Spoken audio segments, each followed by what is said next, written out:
Bonjour à toutes, bonjour à tous, bienvenue sur My 3x3 Experience, la première chaîne YouTube qui ne parle que du basket 3-3. Alors aujourd'hui, je suis avec Rodrigue Octobre. Bonjour Rodrigue. Salut Rémi.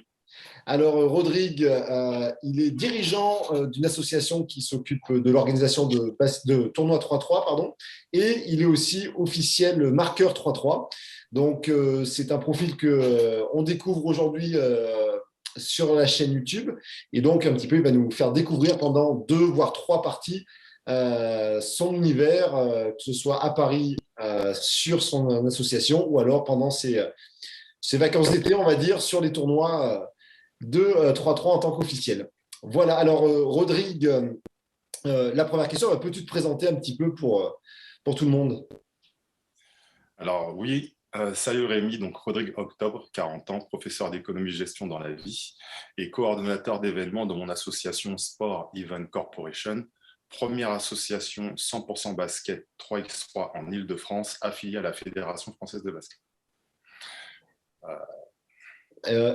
Par rapport à ton association, vous faites quoi dans cette association? Vous faites des stages, des tournois, des entraînements?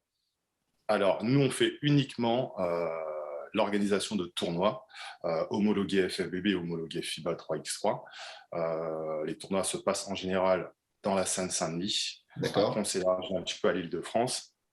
On a également fait des tournois par le passé sur le territoire national. On est même parti une fois à l'étranger, en Suisse, organiser un tournoi en partenariat avec une joueuse internationale. Mais la plupart du temps, nos tournois sont en Île-de-France. Et si on doit resserrer un peu plus la zone géographique, en Seine-Saint-Denis dans le 80. Ok.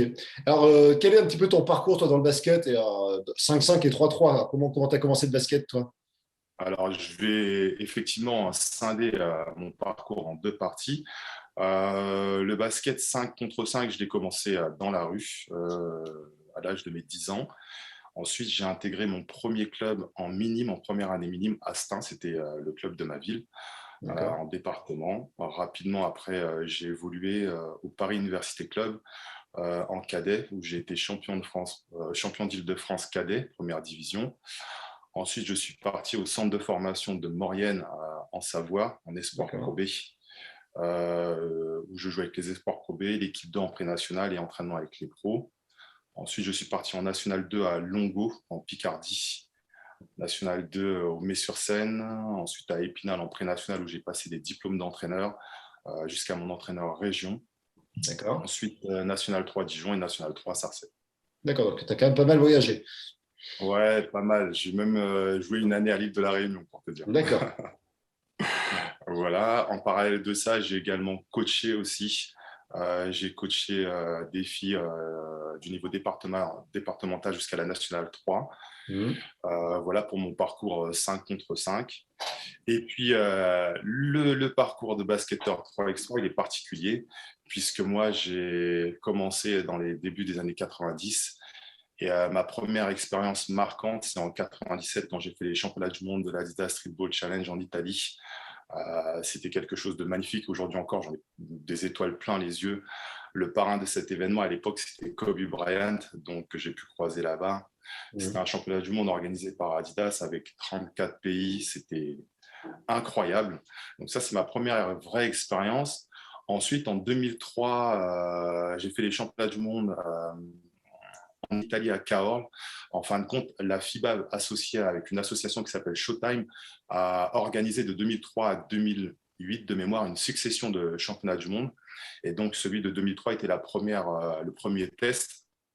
Et donc, à cette époque-là, ils cherchaient un peu la formule du basket 3x3 qu'on a découvert un peu après, en 2010. Mhm. Et donc, j'ai représenté la France en 2003. Et en 2004, j'ai été le sélectionneur de l'équipe de France. Voilà. D'accord. Et Et donc, pardon, plus vas-y. tard, j'ai créé mon association Sport Event Corporation en 2017. Voilà. Ok. Par rapport au 3-3, qu'est-ce que tu as tout de suite aimé ou qu'est-ce qui t'a vraiment attiré sur 3-3? En fait, depuis que je suis jeune, ce qui m'a surtout intéressé dans le basket 3x3, c'est le fait de pouvoir jouer avec ses copains. Deux, de ne pas avoir de coach. Trois, de pouvoir jouer en extérieur et surtout sur des fonds musicaux parce que ça n'a pas changé depuis les années 90 à aujourd'hui. C'est toujours la même chose. Et le fait de pouvoir jouer dans des endroits différents, c'est super. Le fait de pouvoir faire des compétitions internationales, se confronter avec d'autres joueurs, c'était quelque chose d'énorme parce que basket 5 contre 5, j'avais pas trop cette opportunité-là. Le basket 3x3 me l'a permis.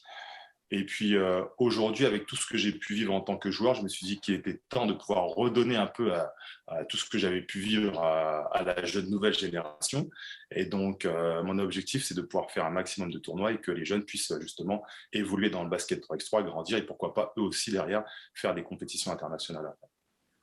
Ok. Et est-ce que toi qui as connu un petit peu les deux périodes, on va dire, la période, on va dire, marque de vêtements, en gros, il y avait Adidas, il y avait Nike, il y avait Reebok, il y avait un petit peu tout le monde, et la partie maintenant officielle avec la FIBA, quelles sont les différences entre les deux? Alors, le fait qu'il y ait les 12 secondes déjà, avant il n'y Mhm. avait pas les 12 secondes, la remise en jeu aussi qui est complètement différente. À l'époque, en 2003, quand il y avait un panier marqué, la remise en jeu se faisait ligne de fond. Là, ça ne s'arrête pas, c'est en continu, donc c'est super. La règle des 21 points, c'était la même, ça n'avait pas changé. Et par rapport au 5-5, est-ce que toi, il y a des... Parce que je ne sais pas si tu en fais encore beaucoup de 5-5, mais est-ce qu'il y a des choses dans le 5-5 qui te manquent? Alors, honnêtement, à part les grosses compétitions internationales, je ne regarde plus du tout le 5 contre 5. Moi, je suis un vrai passionné du 3x3 et je préfère regarder des matchs du World Tour plutôt que de regarder un match d'Euroleague, par exemple. Et par rapport au 3-3, toi, en tant que joueur, quel est ton meilleur souvenir? En tant que joueur, les championnats du monde de l'Adidas Reebok Challenge 97, c'était super parce que je suis parti avec mon frère et deux copains, en fait. Hmm. Euh, si tu veux, pour arriver à ce championnat du monde, c'était à peu près le même système qu'aujourd'hui. À l'époque, c'était la tournée Sprite Basket Tour avec la Fédé, où il fallait gagner une des 16 étapes qualificatives. Ouais. Une fois que tu gagnais l'étape qualificative, tu étais qualifié pour la finale nationale, tu gagnais la finale nationale et tu partais au championnat du monde. Et en fin de compte, dans un laps de temps hyper court, parce que je revenais de vacances, tout s'est enchaîné pour moi. En fin de compte, de mon terrain de quartier, je suis passé à une scène internationale. C'était incroyable.